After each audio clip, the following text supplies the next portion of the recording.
Good afternoon and welcome everyone in this conjoined meeting of ERA, European Society of Nephrology, AKI Working Group and AFRAN Working Group.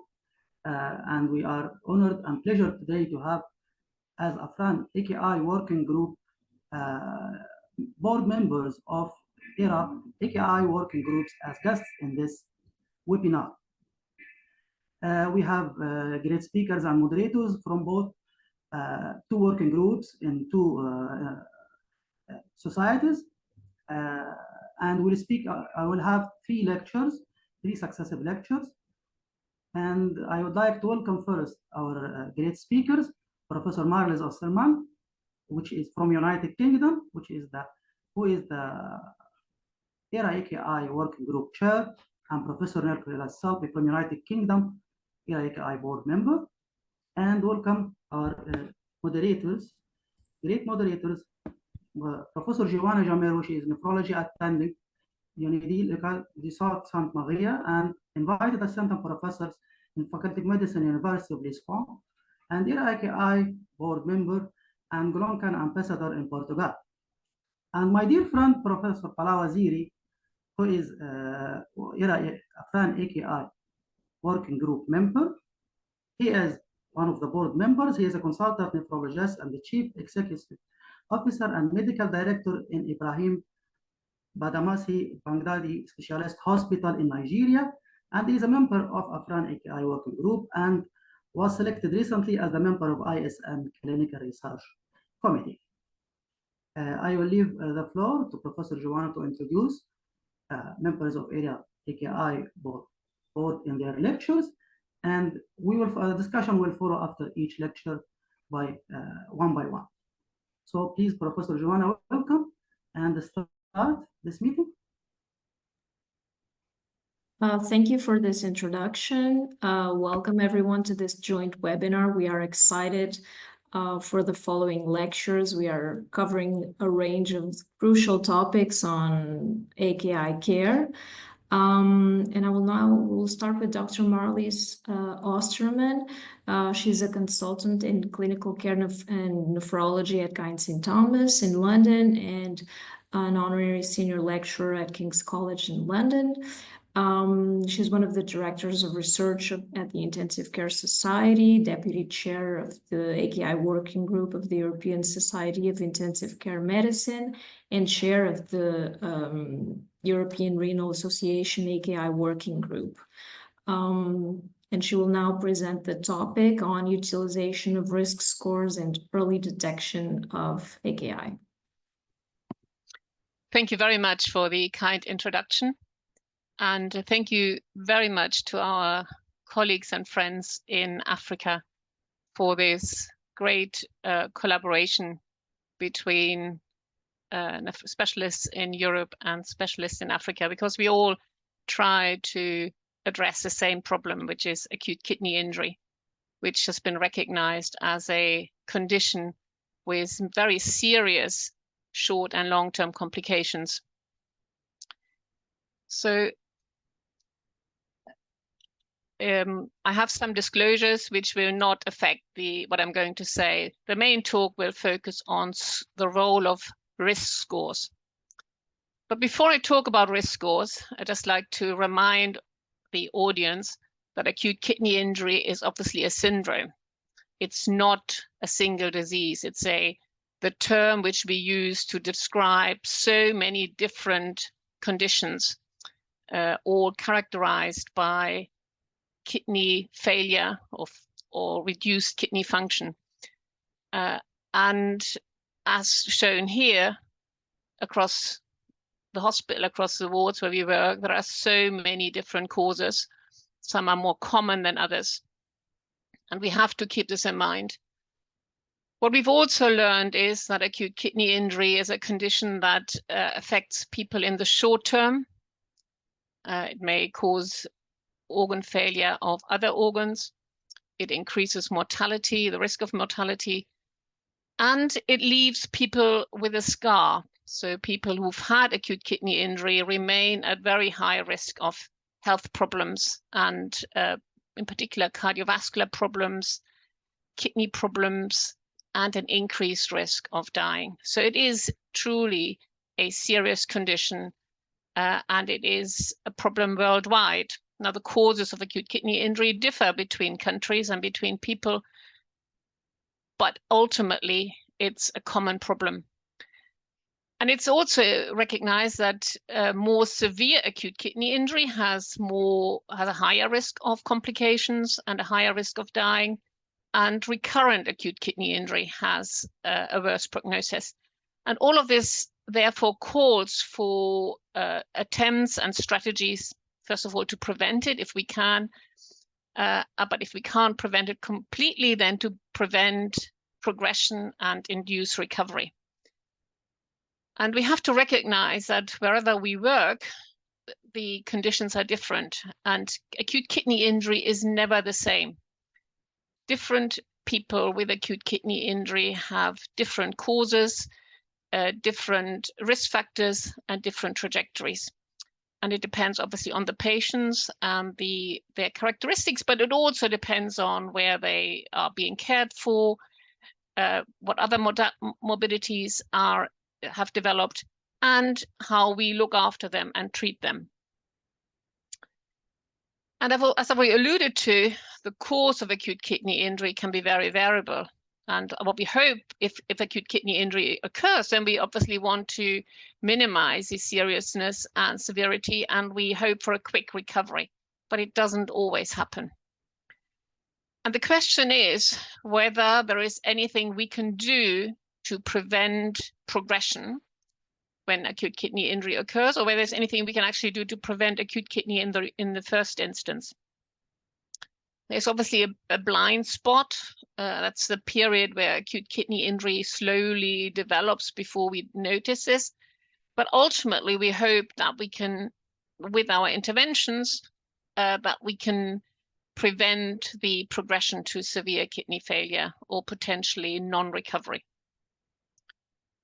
Now, the scoring and patient assessment is important, despite the fact that we actually don't have any particular therapy to prevent acute kidney injury. So prevention of acute kidney injury, prevention of progression consists of simple medical strategies, and they were included in the KDIGO recommendations as listed here. So essentially doing all the good things well and preventing injury are the things we can do. And although this may sound a little bit depressing, at the same time, there are certain things we can do. We can prevent hypovolemia, we can prevent hypotension, and we can prevent the use of harmful drugs. And that's why it is important to look at prevention. And in order, if you want to prevent, clearly it's important to identify the high-risk patients, because you may have opportunities to prevent at several levels, at several stages. You may be able to prevent the development of acute kidney injury, or you may, if you can't do that, prevent the progression to more severe acute kidney injury. And all of this depends on the individual situation. So we have certain exposures, certain risk factors that put patients at higher risk of developing acute kidney injury. So for instance, need for particular types of surgery, or need in particular cardiac surgery, need for potentially nephrotoxic drugs, chemotherapy, contrast or so. And all of them have the impact may vary depending on the patient's risks and patient susceptibility. And that's why the assessment of the individual patient in front of us is so important. The risk of getting acute kidney injury varies between individual patients depending on the exposure, but also their risk profile. Now, I move on to risk scores and want to highlight several things. The majority of risk scores were developed in cardiac surgery. And here we have the three most commonly used risk scores. In particular, the most commonly one is probably the Cleveland Clinic score. If you look at it, then we have to acknowledge it's actually developed from a patient database which is 30 years old. But it is still used in a lot of research studies, and it's also used in clinical practice. And it has, when you look at it, it has the usual risk factors for acute kidney injury. Now, the other scores, the META score, another renal injury score, they're very similar. They are different, but they are similar and have similar risk factors. And obviously, they were developed in different patient populations. As such, they give different weighting to these individual risk factors. But ultimately, they're all 20 years old or longer or older. We have a more recent score, which was developed in Canada. And it takes into account that obviously also the patient profile changes and the types of surgeries change a bit. And things people did in the operating room 30 years ago are not the same anymore in routine clinical practice in the operating room. In this analysis, in this paper, they noted that, again, 1 in 4 patients developed acute kidney injury after cardiac surgery. And they identified a long list of risk factors. They're all listed here. Some are similar to the previous factors included in the Cleveland score, and some are additional factors, highlighting the fact that we are A, learning more, and B, that the risk profile of patients going to theater, to the operating room has changed. But it's also clear now that our tools to look at risk factors and to assess them may be complicated. If we have got 30 risk factors, to put them into one model and one algorithm is high. And that's why we increasingly rely on digital tools and digital assessments, computer models that help us. And by doing that, certainly this paper showed that the prediction was improved. And these new tools to assess patients' risk give us a better assessment of the patient. Now, all this is fine. The tricky part is obviously that we are trying to predict acute kidney injury in patients before they have surgery. But the risk of acute kidney injury, when we talk about post-operative acute kidney injury, depends not only on the risk profile beforehand and the planned surgery, it also depends on what happens in the operating room and what happens afterwards. And these are things which we may not be able to predict. And that's why the scores can only give us a rough assessment, because even a patient with a very low risk profile has a risk of acute kidney injury if there are complications during the operation or complications after surgery. And that's the reason why increasingly people call for dynamic tools which take into account the factors as they develop. Now, I talked about risk scores in surgery because that's where the majority of risk scores were developed, but increasingly we also see risk scores in other areas. And as an example, there's just here a risk score which was developed for people with cancer requiring nephrotoxic chemotherapy. And again, this score was quite useful. It was developed in a group of patients with cancer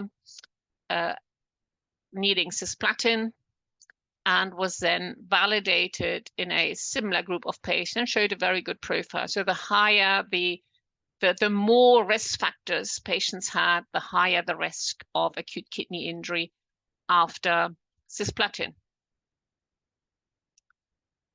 These were the scores which have been developed based on laboratory data, but I also like to mention that we have other tools that may be useful, and certainly we've now identified biomarkers that can be measured, like kidney biomarkers, that can be measured even before patients have surgery to identify those who are at higher risk of developing a kidney injury later and at higher risk of developing non-recovery. So it is getting very exciting in the world of predicting acute kidney injury. And some of these biomarkers have been now assessed in other areas, for instance, in patients requiring contrast, again, showing quite good performance where some of these biomarkers were able to identify those who were at highest risk of acute kidney injury.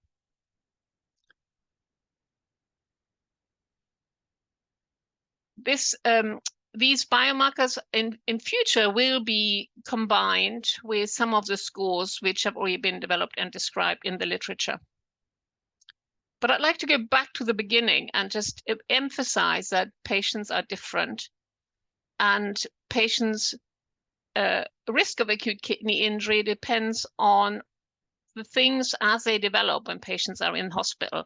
And some of these things we can't always predict from the beginning.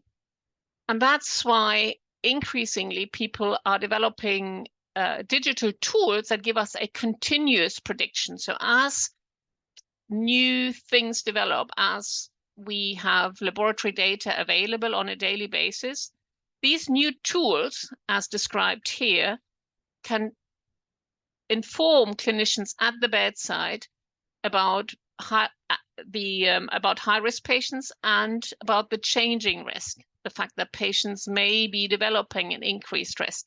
And I think this is now very, very exciting and was shown in this paper here, which used 6 billion data points and was able to give patients a continuous risk or information about the risk profile of individual patients. And this, in this particular paper, the was actually not bad. It had a very low false positive rate, as shown here. So these new digital tools with advanced statistical analysis are very exciting. But ultimately, and this is now my final slide, we are looking for tools that are accurate.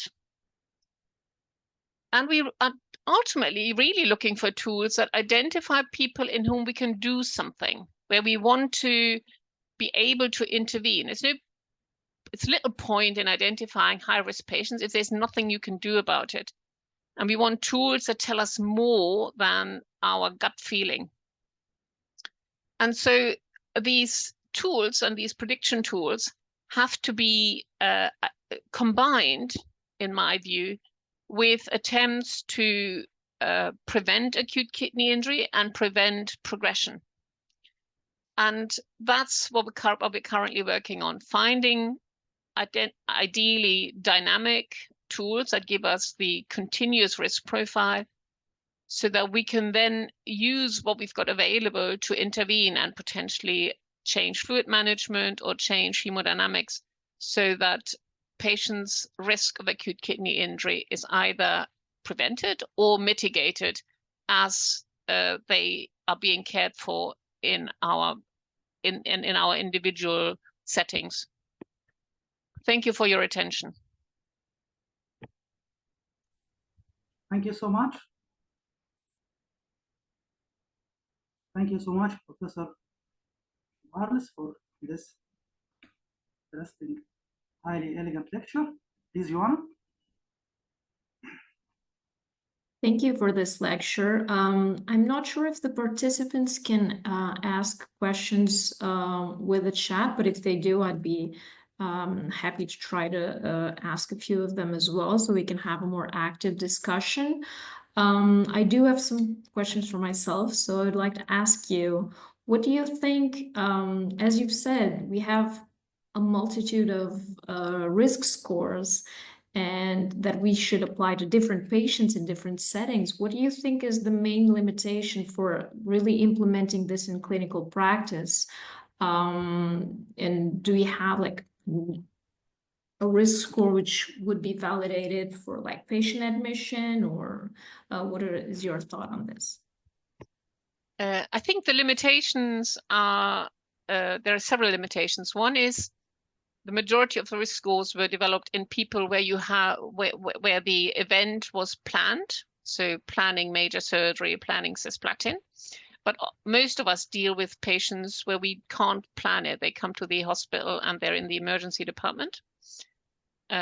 We can't plan. We can't do a risk score for patients with sepsis because we never know when sepsis develops. Number two, as I already alluded to, the risk of acute kidney injury changes, and a low-risk patient may actually suddenly be at high risk if something else happens, if they get a myocardial infarct, or they are hypotensive, or we do something to them. So the risk is dynamic, and I think that's now quite exciting that we have digital tools which give us the continuous online, potentially the online risk as patients are in hospital. And third, we have to acknowledge that we don't have any specific therapies. So you could say, what's the point in assessing somebody's high risk if there's nothing I can do about it? And that may be true, but at the same time, even getting the simple things right is helpful. And that's why I would propose and argue that it's helpful. And lastly, I think it helps counseling patients, to tell patients that they may be at increased risk, and warning them that they may need dialysis after major surgery or after a particular intervention is useful. But I think there's still lots to do for us. And ideally, you would like an online, some sort of continuous risk barometer, which gives you a bit like a temperature or a pressure and tells you things are changing. Yeah, that would be the most ideal risk score, which we could follow during patient admission, hopefully. And I do think that in this new era of technology and artificial intelligence, that might be where we're going to. And so with this, I also wanted to ask you, how then can we, how should this risk scores could be adapted in low resource settings, or in these regions where we have limited access to more technology or electronic health records, where we wouldn't have all of that information inserted. How could we then improve this? Really good question. I mean, there's such a high risk of acute kidney injury across the world, but especially in places with less resources, and it's high risk of AKI amongst children, women delivering babies. I think we need we have to collaborate with our commercial partners and get very simple tools. I mean, mobile phones the digital tools should be similar to mobile phones and be available across the world. And I think commercial companies have to help us here. Thank you. And I'm not sure we had too much time for discussion in between lectures, so I'm going to put this question out there, which is already in line with the following presentation, which is we were talking about risk scores to predict early AKI detection, and do we already have risk scores to predict long-term outcomes, such as CKD progression after AKI? Can I have a question? Oh, yes, of course. Sorry. Thank you, Professor Maras, for this highly elegant lecture. In your practice, we usually use scores for contrast-induced acute kidney injury in our practice. It is the most commonly once used in these situations. In your practice, what is the situation? Do you use it usually for surgical, pre-surgical assessment or something like this, or just the major use is in contrast-induced acute kidney injury as usual? Yes, so in our practice, we use a score which has essentially, it's a bit like a traffic light,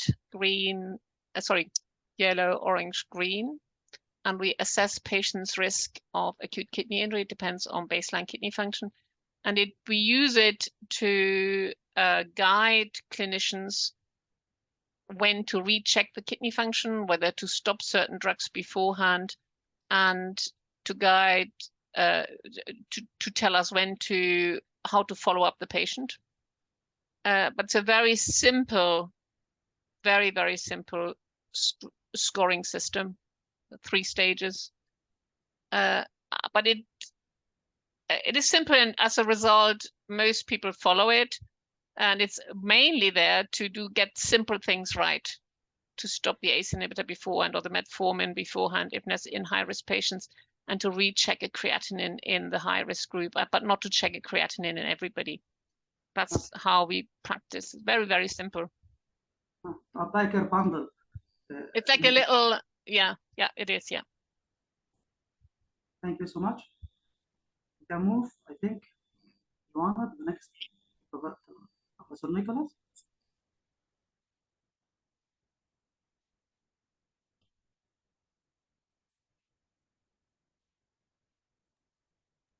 Oh, can you hear me now? Yeah, I think so. Yes, you are mute. Yeah. So moving forward to post-AKI care, we have Professor Selby. He's a consultant nephrologist at the Royal Derby Hospital, an associate professor of nephrology at the University of Nottingham, clinical lead for the Department of Renal Medicine at the University Hospitals of Derby and Burton.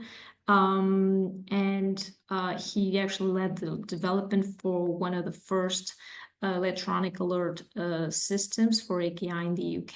He's been awarded multiple grants and published several articles. And he's now also a board member of the ERAKI working group, and will now give us this talk on challenges in post-AKI follow-up and management. Thank you. Thank you very much for the invitation, and it really is a great pleasure to be here and be part of this webinar, which is bringing together the European Renal Association and the African Society of Nephrology AKI working groups, which, as Marley said at the beginning, is a fantastic initiative. So in this talk, I'm going to focus on the long-term outcomes of patients who've survived an episode of AKI. And what I'll try to do is give an overview of the epidemiology to summarize the clinical problem.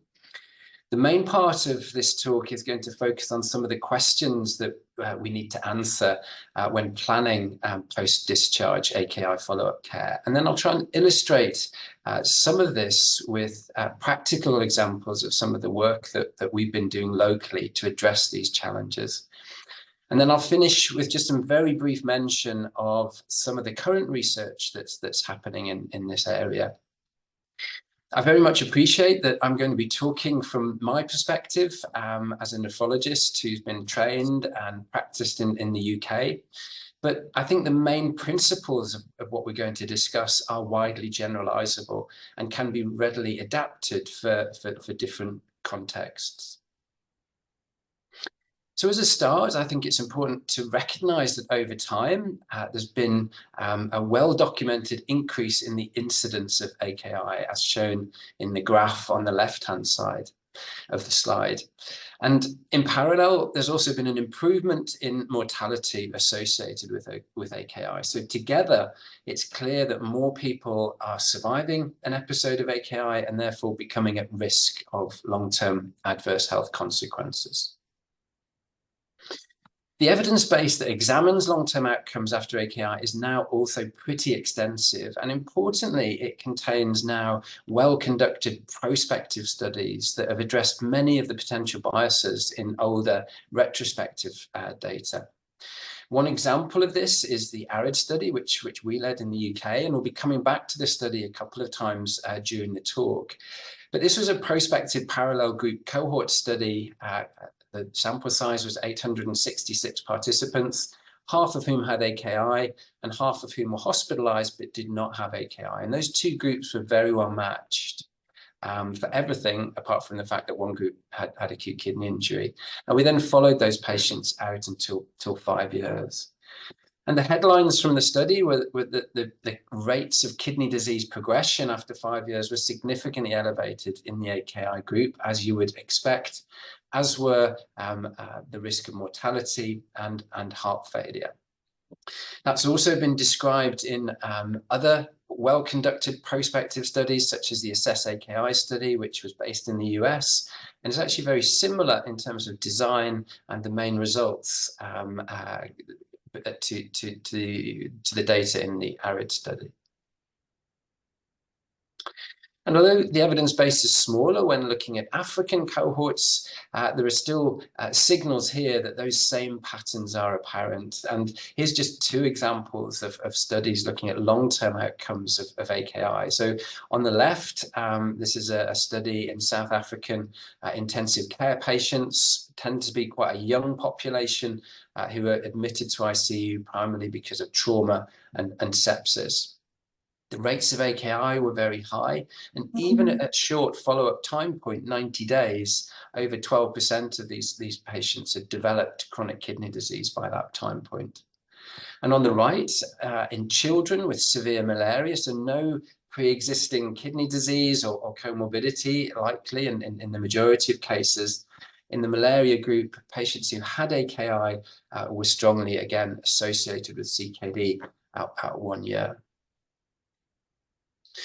And if the clinical need is obvious to describe, then so are the opportunities for improvement, because if you look at the current provision of post-AKI care, it really is very poor indeed. So this is a study from the US. It's a few years old now, but it's looking at AKI survivors who were left with chronic kidney disease. And even in this high-risk cohort, less than 10% were followed up in a nephrology clinic. And this is an example from the UK, more recent data, but showing very similar thing. In a large cohort of AKI patients, less than 10% came back for secondary care follow-up, and only a third were seen in primary care. So the vast majority of patients who have an episode of AKI have no post-hospital care at all at the moment. So even small improvements on this background may make a difference to patients. But of course, there are challenges, and these are maybe some of the difficult questions that we need to address when planning post-AKI care. So which patients with AKI really need post-discharge follow-up? When should we schedule it? Where and how should we provide it? And what should it comprise of? And maybe a starting point to that is to look at current guidelines. This is what the 2012 KDIGO AKI guidelines says about post-AKI care. It suggests that all patients should have a check for new development or progression of CKD within 3 months after an AKI episode. And if patients are found to have CKD, then they should be managed as such. But these guidelines, along with the NICE CKD guidelines that advises a very similar thing, i.e. that everybody should be followed up after an episode of AKI, are actually really difficult. And there's clearly a tension between the vast number of patients who have an episode of AKI and actually providing care for everybody. And I may even go as far to say that is an impossible task. So maybe, just like Marlies was talking about risk early on in the AKI pathway, we need to think about higher and lower risk groups after an episode of AKI. And we do know some risk factors that are more likely to predict patients who have worse outcomes. So AKI severity and duration, pre-existing CKD, whether or not they receive dialysis, for example. But how do we actually apply this when we're assessing individual patients in front of us? I think it's also fair to acknowledge that there are some patients who've had AKI who may not benefit from follow-up because of a very short expected life expectancy, or extreme frailty, for example, where clearly their care priorities are going to be focusing on different things than long-term kidney health. There are examples of practical solutions to try and prioritize follow-up a little bit, albeit still within that sort of umbrella of that everybody needs post-discharge care. And both of these are similar in that they recommend that earlier and more intensive follow-up should be targeted to those with less complete recovery of kidney function. So on the right, that's the consensus statement for the AKI working group. And on the left is a more sophisticated RAND methodology, but again, taking expert opinion, which is all we have in this area, and trying to sort of come up with a way of focusing follow-up on those at higher risk. And there are several arguments to focus on those patients with less good renal recovery. I mean, first of all, the causal link between an episode of AKI and CKD is far more apparent, and it's clearer in that sort of organ-specific focus. But actually, that degree of renal recovery also tells you something about the risk of that individual patient. So renal recovery is very important for global health outcomes. And that slide is showing some data from the ARID study. And here it's looking at mortality and heart failure in the two Kaplan-Meier curves. And in the unadjusted analyses, the AKI group had both higher rates of mortality and higher rates of heart failure over that 5-year follow-up period. But really importantly, when you adjust the analyses for whether or not the patients had recovered kidney function by day 90, those associations between AKI and survival and heart failure, they disappeared. And exactly the same phenomenon has been reported in the ASSESS-AKI cohort. So that recovery of kidney function seems to be crucial in long-term outcomes. If we now think about when we should be targeting follow-up, then its obvious statement is that it's going to need to vary depending on the patient that's in front of you. But there are some data to help inform some of the decisions here. Again, I'm showing you data from the ARID study, and the graph on the right is showing you the annualized rate of eGFR change between each of the study time points. And you can see the AKI group in green and the control group in blue. And you can see that all of the difference is early on. So the change in kidney function, that CKD progression, that higher rate of CKD progression, that all happens early on in the AKI group with that big loss of kidney function between time of AKI and day 90. And then at later follow-up periods, actually the two groups are much more similar. So this prompted us to look at this period between AKI and day 90 in more detail. And we've recently completed a further cohort study in which we've recruited patients at time of AKI and then followed them up at day 30, day 60, and 90. And the Sankey diagram on the right-hand side of the chart is showing that recovery of renal function is dynamic. So there are patients that swap between the recover and the non-recovered group between the different time points. But actually, most of the patients stay in their recovered or non-recovered group at day 30, and then they stay there until day 90. So we can sort of use this to say that actually there are going to be some patients, whether for clinical needs or because we need to focus on additional diagnostic testing because their kidney function hasn't recovered, that needs to happen earlier, probably within the first 30 days.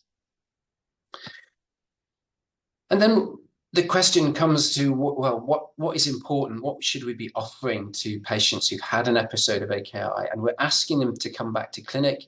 And what are we going to do that adds value both to their long-term health outcomes and to their recovery from their acute illness? And this is a summary of a workshop that was put together by the NIDDK in the States a few years ago.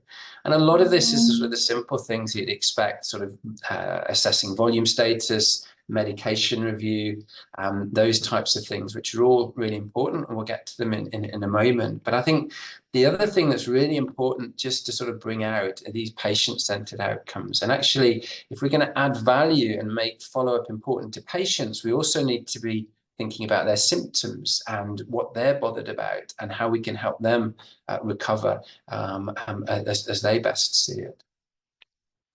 So I'll just try and illustrate some of those points by describing the work that we've been doing in setting up a secondary care-based AKI nurse-led clinic. And before I sort of describe some of the detail of that, there are some big caveats with this.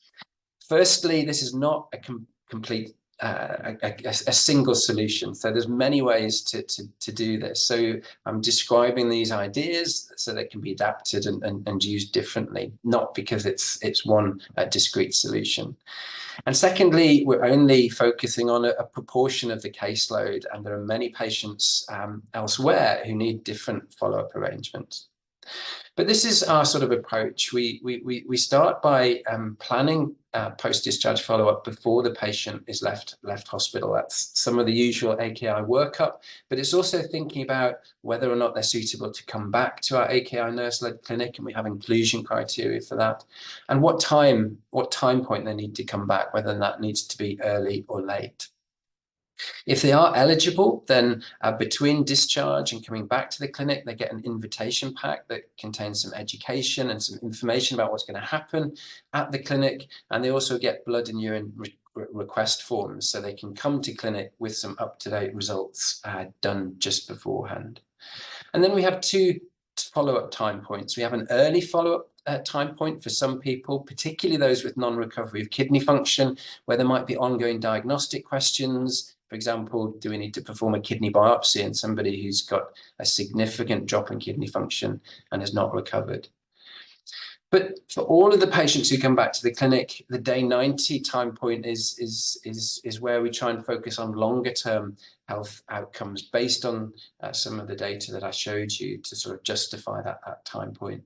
And here we're trying to sort of focus on kidney health. And what we mean by that is we've sort of built a system to try and help our AKI nurses systematically evaluate the patient. So we have this kidney health approach that the nurses go through and complete with each patient. And it collects information about a variety of different medical aspects. So recovery of kidney function, cardiovascular risk, diabetes status and blood pressure, but also some aspects about physical functioning. So a frailty score and a sit to stand test. And then we have a system of thinking about what follow-up they need afterwards. But importantly, we've tried to link these assessments with abnormal ranges or thresholds, which then trigger proactive action. So that might be a prescribing action, so changing medication. It might be focusing on physical recovery and rehabilitation, or it might be a specific monitoring plan. And in terms of medications, if you think back to the KDIGO guidance, where the recommendation was if patients have evidence of CKD, we should be managing them as such. That does actually account for a significant proportion of patients where we can probably make a difference. So although we don't have randomized control trials, we do have observational data that can help us. And to summarize some of those with respect to renin-angiotensin system inhibitors, the general message from observational data is that restarting ACE inhibitors after an episode of AKI provide long-term cardiovascular benefit and don't strongly associate with recurrent AKI, which is interesting. So a signal that if patients have a strong indication for a RAS inhibitor, we should be getting these patients back on them.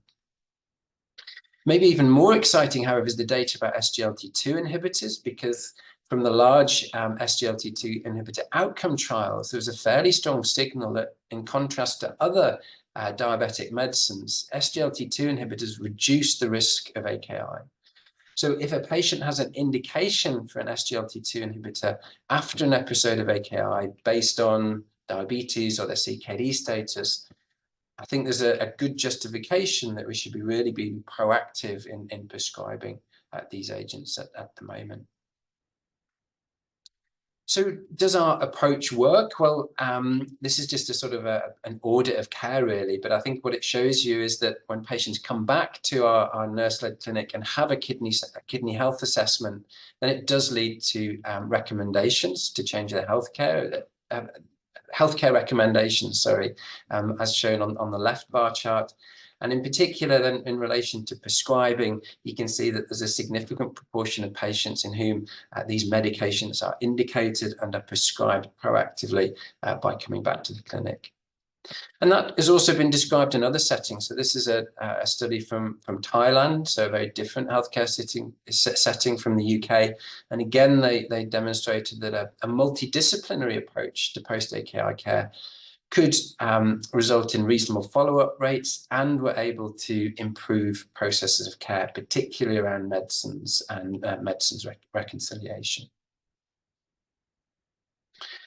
So finally, just a couple of words about where we need to sort of further the research agenda in this area. I think it's fair to say that although we are starting and we're making efforts to provide post-AKI care now, we still don't know what the optimal AKI care pathway is, or probably pathways, as it's not going to be the same in different areas. And I think that's very well evidenced by these pair of studies from Canada.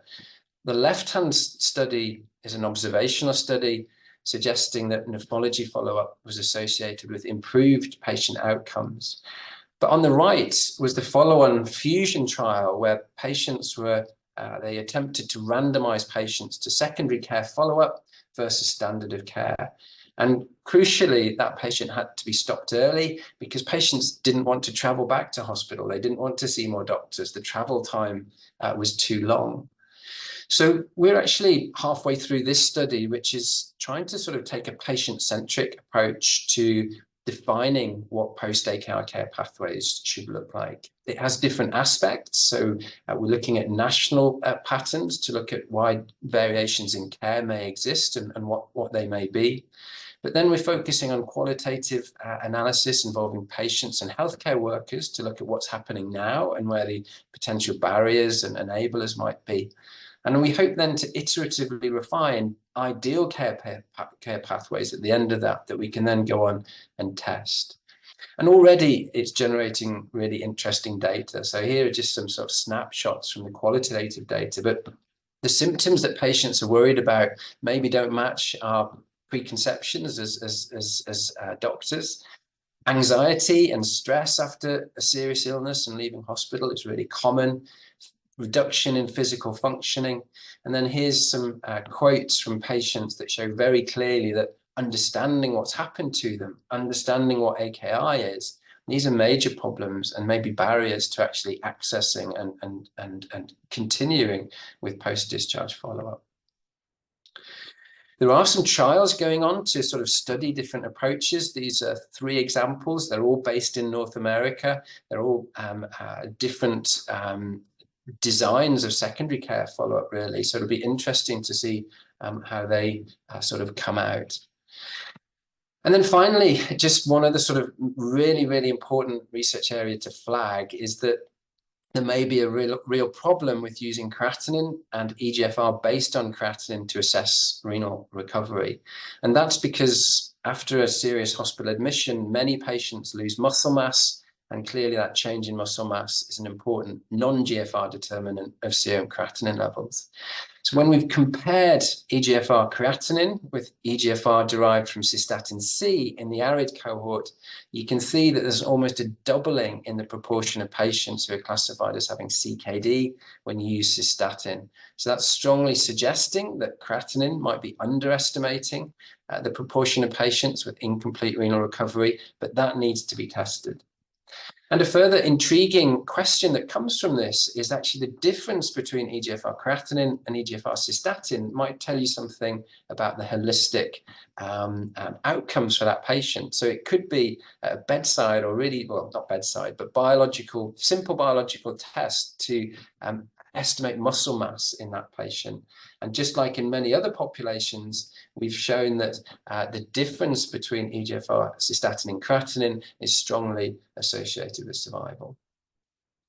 So maybe we need to be thinking about post-AKI care, not just about checking kidney function, but actually more holistically and taking a biopsychosocial approach to planning post-AKI care.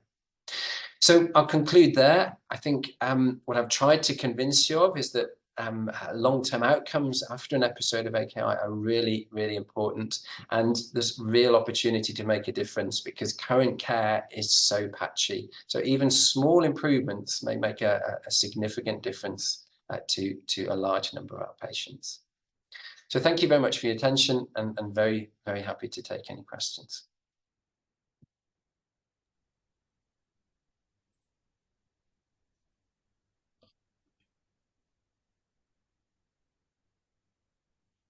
Thank you very much, Professor Serbi, for this highly interesting and comprehensive lecture.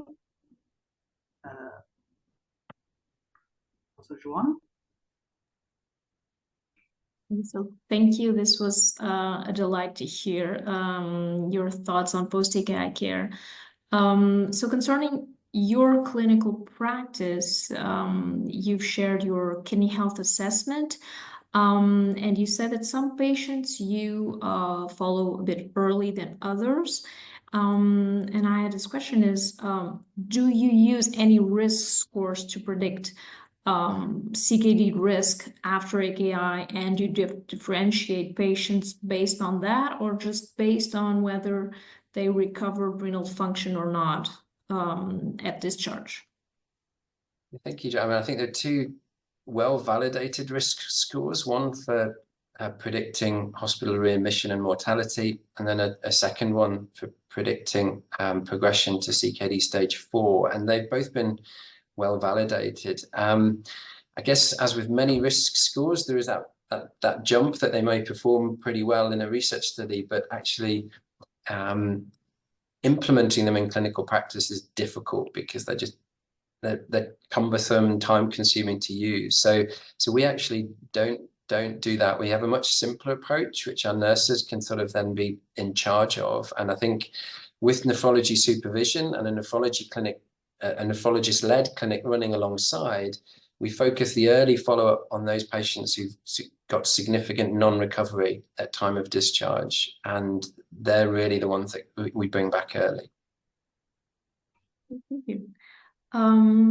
If there are questions from the audience, please post them on the Q&A tab. Okay. I'm not sure if Professor Abdelhamid has any questions as well. I do have another question though. Okay, I think Prof. Yes, Prof. I don't know. I just have a small comment to Prof. Salvi. Salvi, thank you for an impressive talk. This is quite impressive. I'm also surprised to see that even in settings like UK, the loss to follow-up is actually quite high in patients that have AKI. I wonder how it is here in the African setting. In fact, in African setting is quite huge. Quite a number of them, post AKI, we lose them to follow-up. They hardly come back to us. But I'm also quite impressed about the development. I mean, your follow-up plan, which I think is a good thing to also adopt here in African setting. We would like to have a copy of that so that we can also task shift with our nurses so that they will know what to do when a patient is being discharged with AKI. Because I think most often the challenge is usually with, doctors are actually quite busy to even enlighten, educate patient while on admission, the importance of coming back for follow-up. Thank you. And then the other thing has to do with the SGL2 inhibitors.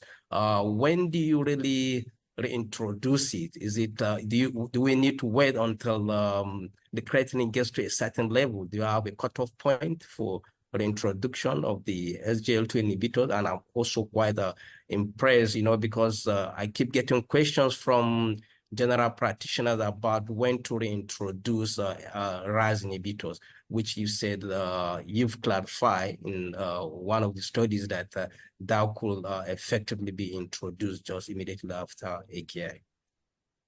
Yeah, thank you. I mean, two really important points there. And I think totally agree. If we can even just capture some of the patients that we're not capturing and make some proactive changes, then we can actually make a difference from where we are at the moment. And we're very happy to sort of follow up offline. And if you want to sort of share anything that we've developed so far, very happy to do that. In terms of the question about the medications, I think sometimes there's maybe a little bit too much anxiety about restarting these medicines. And I think at point of discharge is important to sort of assess. I wouldn't restart ACE inhibitors if the creatinine is still changing dynamically, but as soon as it's reached a plateau, whether or not it's their previous plateau or not, then I think if the patient's well and recovering and not volume depleted, try and be proactive about restarting them. In terms of when we can use SGLT2 inhibitors, I think they're relatively new drugs, and in the UK, we have to prescribe them according to their CKD license. So what we do is we have an assessment at 30 or 90 days, and if the patient meets the criteria based on their GFR, diabetes status, and/or albuminuria, then we're proactive in prescribing them. And what we're finding is that many patients meet those indications for CKD prescribing of SGLT2s when we're assessing them after AKI. So there's an opportunity there to prescribe them in that way, but we can't prescribe them just because somebody's had AKI yet. That's not what I'm saying. Thank you. I have a question, and we have one question in chat for Professor Marlis. But my question first for Professor Nicholas is that about if you have a patient with acute kidney injury that recovered completely regarding his lab parameters, all laboratory parameters, and the patient and urine output, etc., and the patient seems to be quite normal. Do you deal with this patient as a normal patient, or you're keeping in the back of your mind that is at some sort of chronic kidney disease and should be kept in mind while dealing with them after a single attack of acute kidney injury? Yeah, no, I think that's a good point. I think it's sometimes difficult to tell, and I think sometimes it's easy to tell if you've got pre-existing investigations and you're sort of based on your assessment of the patient, but sometimes it's really difficult to tell whether or not they've had pre-existing CKD before they've had that episode of AKI, and that does come into the decision making in terms of how far you go with investigations and whether or not you proceed to sort of performing a kidney biopsy in these cases of unrecovered AKI, when you might have a question about interstitial nephritis, for example, that type of thing. Unfortunately, I don't have a nice clear answer to help with that, other than it can be difficult and it is an individual patient assessment, I think. Okay, thank you. Can I read the questions from the chat, or Joanna, please, can you deal? Yeah. For this one, for Professor Maris, how do you apply scores in the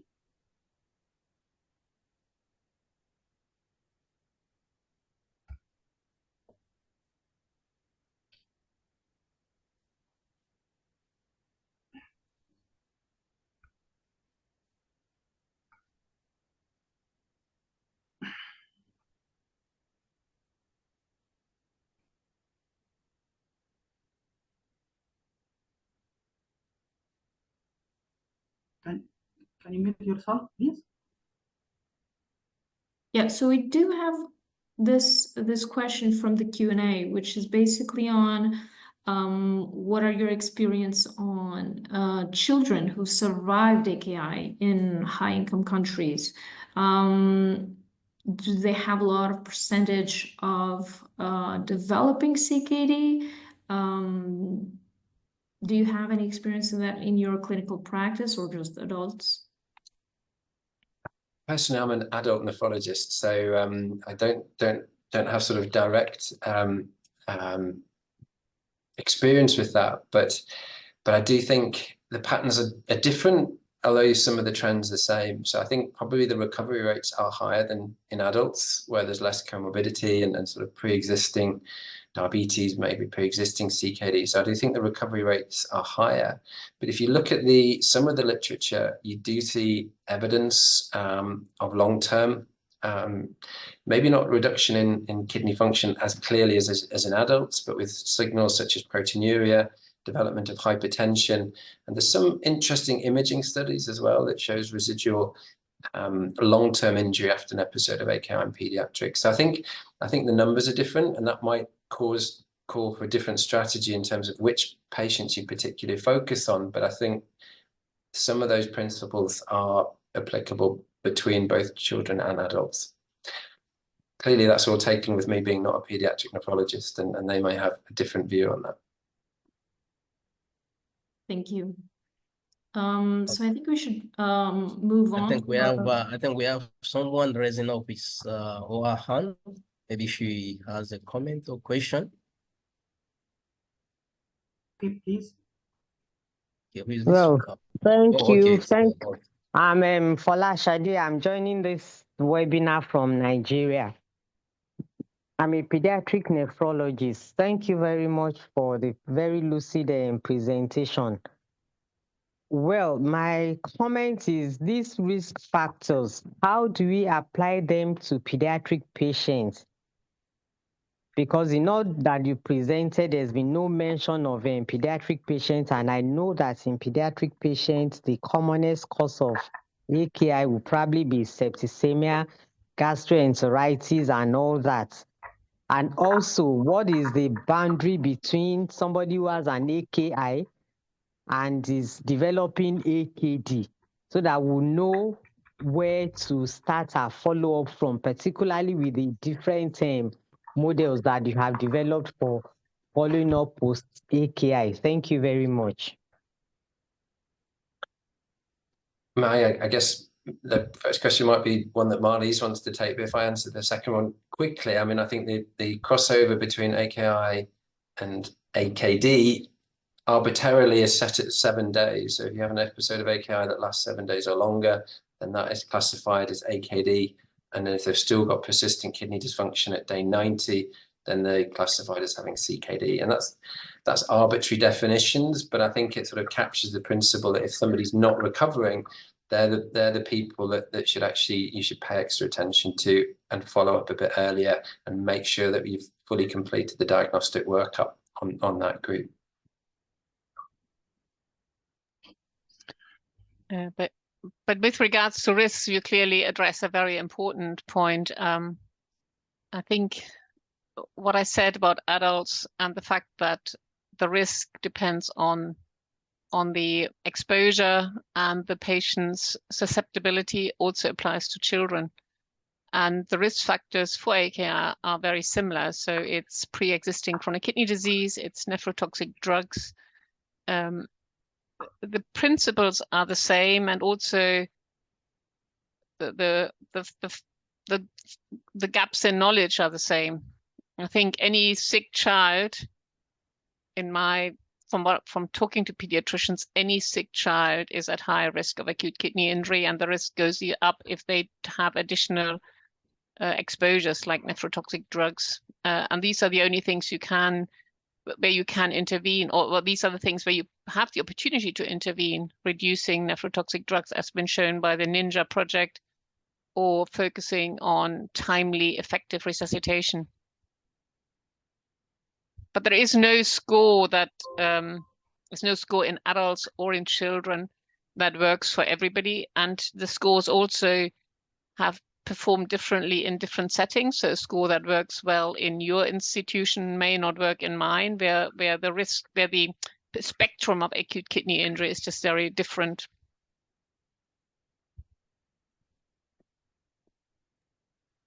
I hope it answers your question.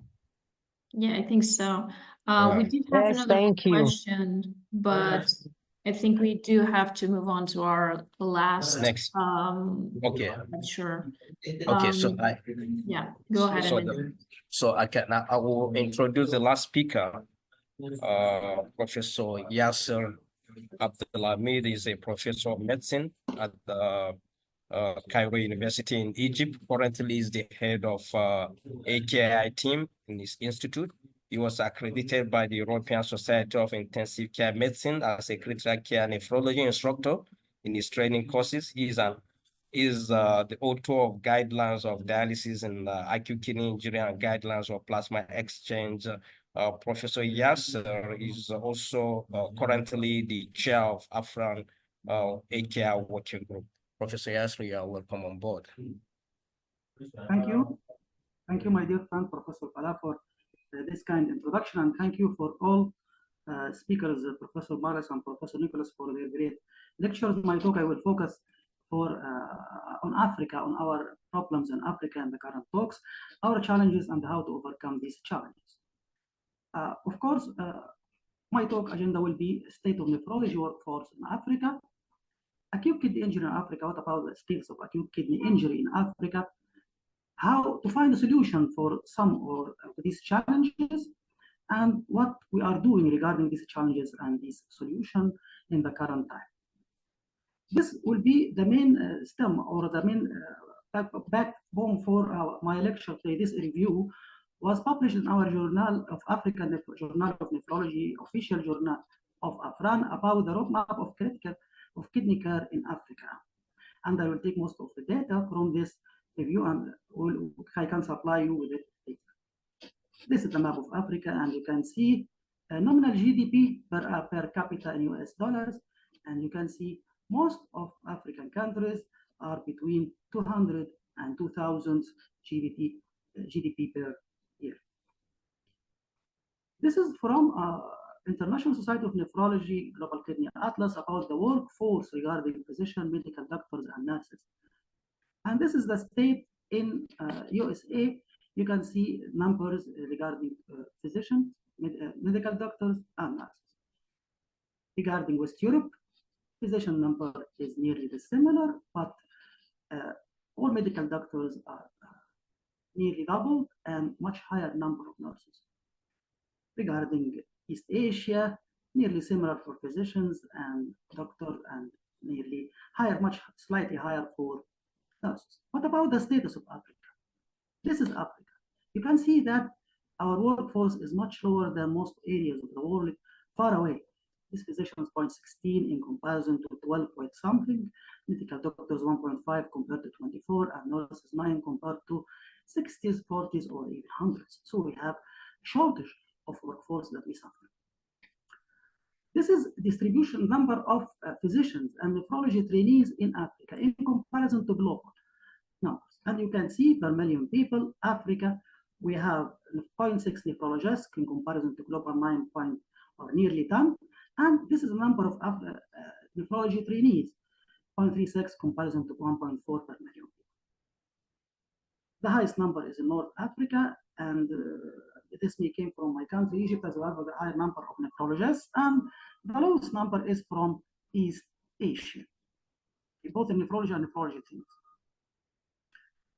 Regarding, of course, we are concerned with acute kidney injury here, but I will give some data about chronic kidney disease. This is the state in Africa regarding chronic hemodialysis, and this is the number of countries that have hemodialysis, chronic hemodialysis, chronic peritoneal dialysis 21, and kidney transplantation in 14 of our countries. Regarding hemodialysis center density and peritoneal dialysis center density, this is the hemodialysis center density, much lower than global incidence, and peritoneal dialysis center density is much lower than in comparison to global density of these our centers. So we have a shortage of nephrology workforce. And even what about resource limitation? This is the annual cost of hemodialysis and peritoneal dialysis per regions of Africa.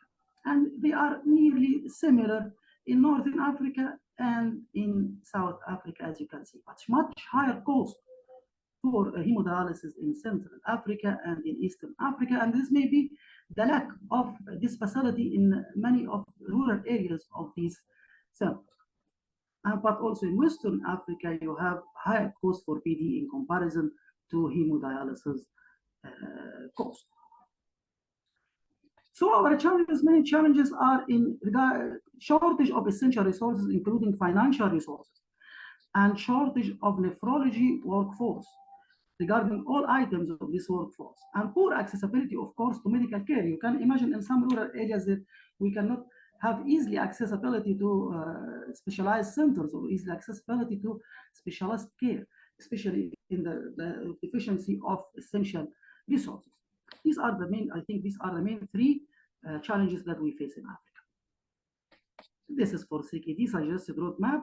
I can highlight rapidly, and strengthen national capacity, and this what was going nowadays in United Nations in regarding kidney health matters and strong kidney for all, strengthen health system, promote and support national capacity for high quality CKD, and monitor, of course, monitoring of this progress of these institutes. So coming to acute kidney injury in Africa, what is the status of acute kidney injury in Africa? I will depend on this publication of our Professor Duama Du from Ghana in clinical nephrology. The incidence of acute kidney injury ranges up to 1.9% in adults, and it is much higher. It is slightly higher in children and adolescents to reach 1 to 3%. Mainly community acquired, reaching up to 90% of cases in some reports. Late presentation is usual. Up to 80% of subjects present usually stage 3 or more. Mean age of presentation ranges around 41.3, or we can present mainly in the 40s of age. Male to female ratio 1.2 to 1.1, ranging from 1 to 1 to EV, and higher mortality in adults reaching in up to 43.5%. Medical causes constitute 80% of causes, including sepsis, reaches up to 40%, and these sepsis are from infections, mainly endemic infections such as cholera and other diarrheal illnesses, typhoid and malaria, severe malaria, massive intravascular hemolysis from malaria, again, or from drugs such as G6PD deficiency, which is prevalent in some areas of Africa, intake of nephrotoxins and herbal remedies, and inflammation from snake bites, and complications of HIV infections. Pregnancy-related causes constitute a major part, in reaching up to 1/4, 27%, and the remaining part of obstructive uropathy, 20% nearly, mainly due to pelvic cancers and kidney stones. Patients require ICU admission usually surgical causes, in addition, of course, to sepsis, surgery, trauma, and burns, with incidence of 35% of cases according to available reports, and high mortality reaches up to 70%. This is the incidence according in some countries, number of subjects of AKI dialysis in Africa, and these are number of subjects, male to female, how many numbers in Nigeria, Sudan, Burkina Faso, Egypt, Nigeria again, and many reports from Nigeria, and from Ghana, and male to female ratio, mean age before these patients subjected to dialysis. Here comes an important question, and was answered in this survey published in PMG Open about the available treatment of acute kidney injury and the renal replacement therapy modalities. What are the available and the use of renal replacement therapy modalities? You can see that, of course, continuous therapies are used mainly in multi-organ failure, as we all know, multi-organ failure, sepsis, and of course in unstable patients. In isolated AKI, it is very rare to find the use of continuous modalities. We depend on intermittent or prolonged due to lower cost of course income and similar results in comparison to continuous therapies. Regarding dialysis availability of these modules, you can see that SLED, mainly in tertiary care SLED, peritoneal and continuous therapies are mainly in tertiary care hospitals, while in universities comes the second regarding SLED and continuous therapy. And the only one, hemodialysis, is to be more prevalent in basic care facilities, followed by tertiary care and last one, universities. Government takes the funds and responsibility of intermittent peritoneal dialysis mainly, while private sector more prevalent is continuous therapies or intermittent therapies or SLED or prolonged intermittent therapy. So peritoneal, the governmental issues take mainly the responsibility of peritoneal dialysis as these reports in our survey in Africa. This is about peritoneal dialysis first. This was published very recently in 2024 by Mignot and Valérie Lux in Pediatric Nephrology Journal about the use of dialysis of pediatric acute kidney injury, peritoneal dialysis first. They concluded that they compared the extracorporeal therapy with peritoneal dialysis first for pediatric cases, and they concluded that a valuable PD first for acute kidney injury, valuable therapeutic approach for children with acute kidney injury, and it is feasible in low resource setting. And they found nearly mortality is similar or somewhat maybe higher, better in peritoneal dialysis, but almost they concluded that valuable therapeutic approach for children with AKI, and it is feasible. And you know that peritoneal dialysis, mainly in Africa, is used mainly for children. So these are these challenges. I will come to this, how to overcome this one, shortage of nephrology workforce. If you look to this slide again, and this is the nephrologist, and this is the primary care physicians. This is the nephrologist, compare nephrologist in Africa to global nephrologists, and compare primary care responsibility to global primary care physicians. Here comes the question, who bears the primary clinical responsibility for delivery of kidney failure care in your country? You can see that. Globally, 32.6%, and in Africa, it's much higher or nearly similar, 37.5%, and these are the sub-regions. It can reach that primary care can take the responsibility in up to 50% in some areas such as center of Africa. So here we have a much or higher workforce in Africa that can compensate for the shortage of this nephrology workforce I have mentioned before. This is the primary care workforce in Africa distribution, and we can see that family medicine program with graduates are established in some countries such as South Africa, such as Nigeria, such as Congo, while the programs exist with expecting graduates such as in Zambia, Somalia, and family medicine is growing in Mali and in Namibia, and some countries do not have still established programs such as most countries of North Africa. This may be due to the fact I mentioned that they have a specialist workforce good that can cover for specialist care in comparison. This is distribution of workforce for primary African region regarding generalists and environmental public health workers, community health workers, and you can see that it is a good workforce that can compensate for this shortage in physician specialists. Here comes a question: could primary care be the solution? There is reports, many reports about the use of primary care in the care of many diseases and that have a success. For example, cancer care and psychiatric care and the role in primary care caring of patients with type 2 diabetes and role in early diagnosis and treatment of gastrointestinal disease. And I have mentioned that we depend in many areas of Africa for care of patients with chronic kidney disease due to easier accessibility. And the whole issue, Professor Selby mentioned, patients do not want to go to hospitals usually. This was published in Diabetes Care, an example about redesigning to improve diabetes outcomes, and they found that care outcomes better in primary care setting use the patient-centered approach, better than specialist care. Multi-drug resistant TB was another example in South Africa, here in Africa. Patients at community-based sites closer to home had easier access to care, and the home-based care was available from treatment initiation. They concluded that community-based care was more effective than care in a centrally specialized hospital. What about an acute kidney injury? And this, of course, in Europe, the process is much more advanced, and we hope to have our steps to progress in this process and improve management of acute kidney injury using electronic alerts, hospital's response to AKI, stage 2 and 3, and reduce all-cause mortality. We hope some time to be here.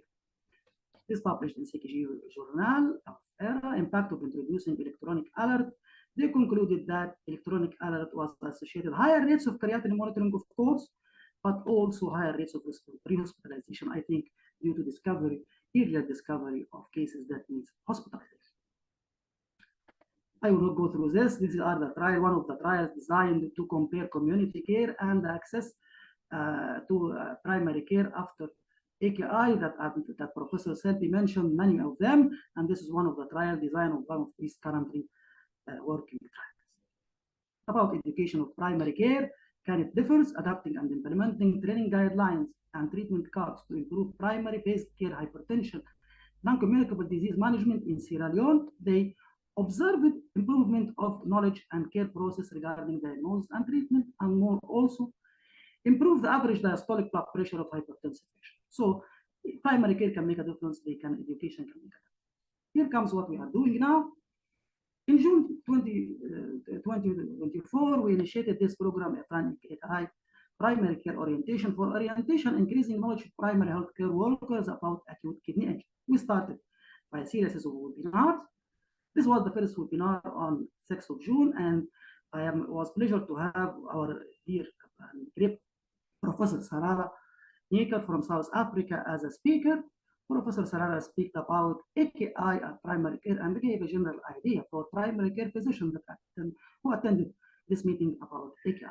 And also my dear friend and in the working group, Professor Vincent Paima from Ghana, lectured about a very important topic and familiar topic for all physicians that usually meet its contrast-induced nephropathy and damage.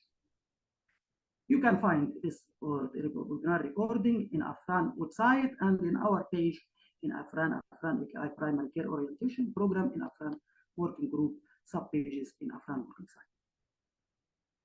This is the coming webinar. You know that Africa is a mix of Anglophone and Francophone, and our coming webinar will be in French, will be on Thursday, 31 October, and will be about drug-induced acute kidney injury and we hope you can join us. So the coming steps will be, sorry.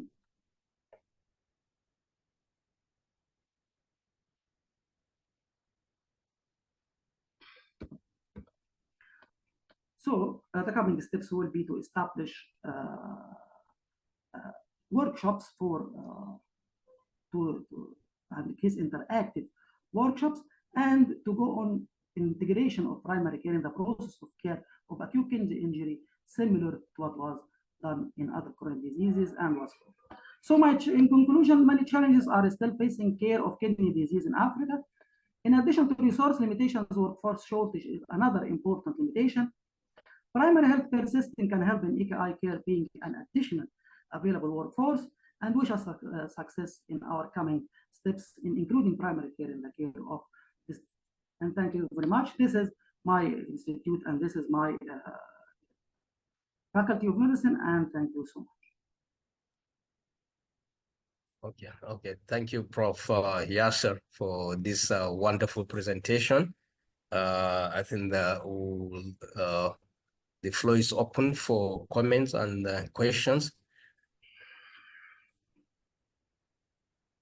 So Prof. Yasser, thank you so much. I know the problems in Africa, I mean, the problem is quite huge. And at AFRAN, AKI group, working group, we're working hard to bridge the gap. And we hope that this will go a long way because definitely we all know about the human resource shortage. And quite a number of these patients, just like you highlighted, are usually being seen by primary healthcare physician at the community level before they get to us as nephrologists. So yeah. Well, we have a long road to see, Professor Bala. Yeah. So I don't know that in the let me look at the chat box if there are comments. Okay, there's one already comment here. That what about the use of health assist in education and preventing AKI? Sorry, this is for me? Yes. Can you say it again, please? What about the use of health assist in education and preventing acute kidney injury? We are starting with the education of physicians, and we will go this in the next step of our project in going to health assist and healthcare workers, and will depend in the next step. But we are start first by who can understand us simply step by step to grow in this progress in this issue. Again, this is actually from Prof. Naika. I don't know if she has anything to say. We can allow her to give a short comment regarding it. Okay. Prof. Naika?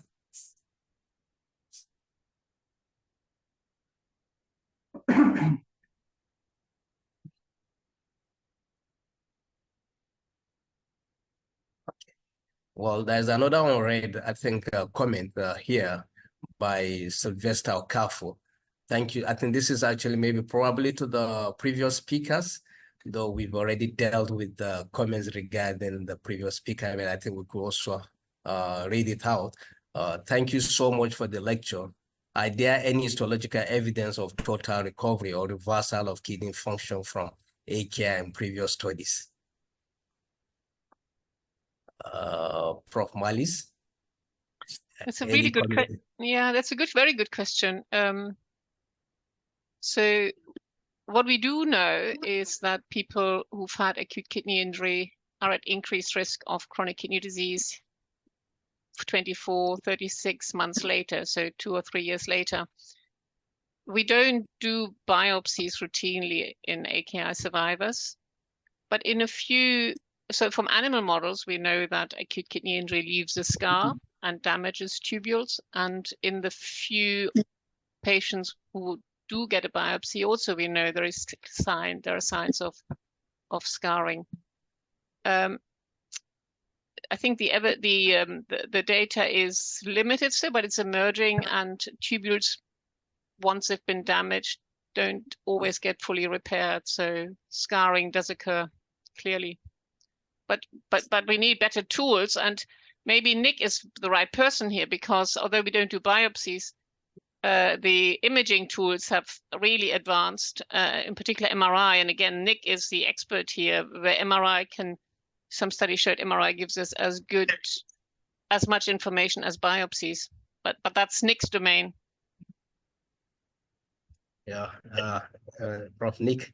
Yeah, if you want me to add a little bit on that, I mean, I think Marlies is right. MRI is super promising, but it's still currently a research tool. I mean, in terms of our practice with biopsies, I'd agree we don't do them in everybody, but there are indications to do biopsies in patients who've got AKI. So, for example, to differentiate acute tubular injury from a drug-induced interstitial nephritis when the kidney function hasn't recovered would be an obvious one.